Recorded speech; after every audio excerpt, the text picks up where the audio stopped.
A cyclic heat engine. A cyclic heat engine operates between a source temperature of 800 degrees Celsius and a sink temperature of 30 degrees Celsius. What is the least rate of heat reaction per kilowatt net output of the engine? देखो question कह रहा है कि एक आपका cyclic heat engine है जो कि source temperature 800 degree Celsius and sinks temperature 30 degree Celsius temperature के बीच में क्या हो रहा है, आपका हीट इंजन ऑपरेट हो रहा है। अगर जो हीट इंजन जो होता है वर्क जो प्रोड्यूस कर रहा है कितना 1 किलोवाट, अगर आपका heat engine power produce means work produce कर रहा है, देन हमको बताना, मुझे बताना हम लोग को कि जो होता है वह सबसे कम हीट कितना रिजेक्ट करेगा, सबसे कम। तो हीट रिजेक्ट सबसे कम कब होता है कि अगर जो साइक्लिक जो प्रोसेस है, जो साइक्लिक जो आपका हीट इंजन है वह क्या होना चाहिए, रिवर्सिबल होना चाहिए। देखो क्वेश्चन कर, देखो सबसे पहले हमारा दिया है सोर्स टेम्परेचर कितना दिया है, सोर्स टेम्परेचर जो दिया आपका 800 डिग्री सेल्सियस। देखो अगर 800 डिग्री सेल्सियस है देन इसको हम केल्विन में कन्वर्ट करेंगे, तो केल्विन में कन्वर्ट करने के लिए इसमें हम कितना ऐड करेंगे, 800 में 273, देन ये कितना हो जाएगा आपका 1073 केल्विन होगा। ओके, एंड सिंक टेम्परेचर ठीक है, वो आपका कितना है 30 डिग्री सेल्सियस सिंक टेम्परेचर है। जब इसमें 30 में 273 ऐड करेंगे तो हमारा कितना आएगा 303 केल्विन होगा। ओके, और मुझे पूछ रहा है कि अगर यह पावर जो प्रोड्यूस कितना कर रहा है 1 किलोवाट, मीन्स ये वर्क जो होता है, लेकिन वर्क पर सेकंड पूछ रहा है, मतलब वर्क पर सेकंड क्या होता है, मुझे वह क्या देता है, पावर देता है। ठीक है, तो मुझसे पूछ रहा है कि least heat rate of rejection बताओ, मतलब सबसे कम हीट रेट ऑफ हीट कितना होगा। तो अगर जो होता है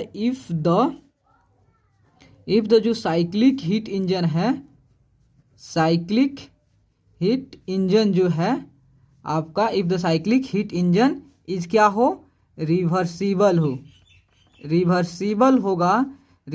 साइकिल होगा। अगर हीट इंजन साइकिल जो होगा अगर रिवर्सिबल साइकिल है देन वो आपसे क्या होता है, उसमें नेट उसमें जो होता है सबसे कम हीट रिजेक्ट होगा, ज़्यादा से ज़्यादा उससे क्या होगा, वर्क प्रोड्यूस होगा, क्योंकि उसके हर एक स्टेट पे इक्विलिब्रियम अचीव करेगा। बहुत स्लो प्रोसेस होता है और वो मुझे क्या देता है, ज़्यादा से ज़्यादा वर्क प्रोड्यूस करे कम हीट रिजेक्ट करके। ठीक है, देन सबसे पहले सपोज हम मान लेते ये हमारा क्या है, सोर्स है जो कि आपका T1 टेम्परेचर, सोर्स का टेम्परेचर कितना है आपका 800 डिग्री सेल्सियस, देन इसको हम कैलविन करें कितना आएगा 1073 होगा। और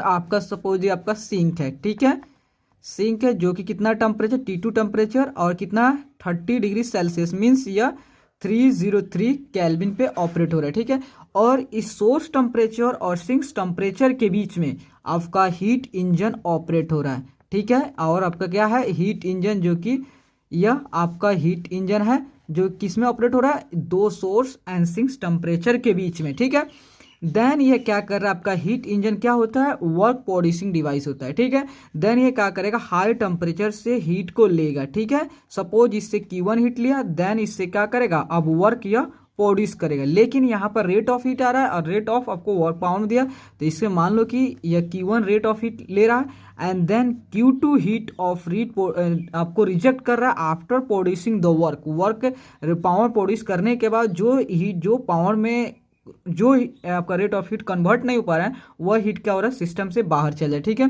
तो वर्क इक्वल टू क्या होता है, Q dash minus Q1 minus Q2 होगा, आपका पावर होगा। ठीक है, सबसे पहले मुझे अगर इसकी लिस्ट रेट ऑफ हीट निकालने के लिए सबसे पहले ये रिवर्सिबल हीट इंजन का मुझे इफिशियंसी फाइंड आउट करना होगा। ठीक है, तो इफिशियंसी का फॉर्मूला क्या होता है फॉर हीट इंजन के लिए 1 माइनस T2 बाई T1। ठीक है, आपका T2 क्या है, T2 जो था आपका 30 डिग्री सेल्सियस मीन्स 303 है, 1 माइनस 303 आपका जो lower temperature, then higher temperature कितना है आपका 1073, दोनों को हमने क्या किया, केल्विन में कन्वर्ट कर दिया।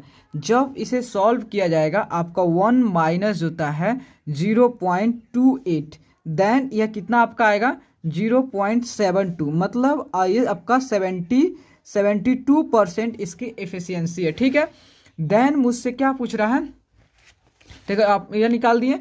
तो जब हमारा इफिशियंसी फाइंड हो गया, और इफिशियंसी का फॉर्मूला एक और होता है, क्या होता है कि एक होता है आपका net work done by Q1 होता है, ठीक है।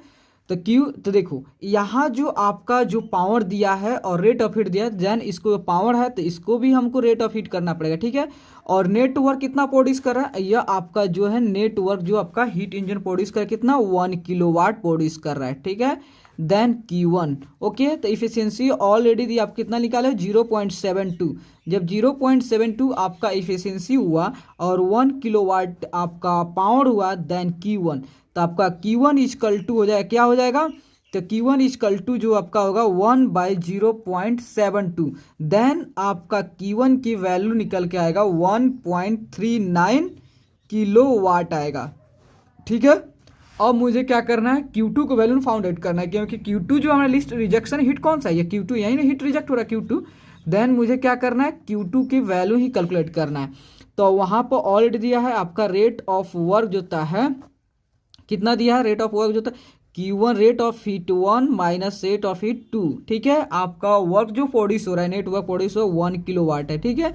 और Q1 जो सिस्टम से जो सोर्स से ले रहा है आपका कौन, हीट इंजन, वह कितना है आपका है 1.39। देन Q2 की वैल्यू कैलकुलेट करना है। जब इसे हम सॉल्व करेंगे तो हमारा Q2 का वैल्यू है 0.39 किलोवाट होगा।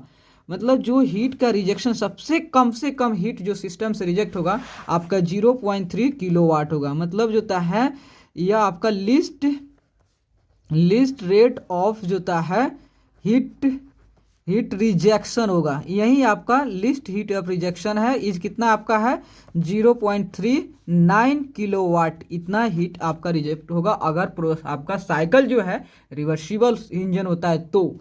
ओके प्लीज़, अगर आपको वीडियो अच्छा लगे देन कृपया आप लाइक एंड सब्सक्राइब जरूर करें। Okay thanks.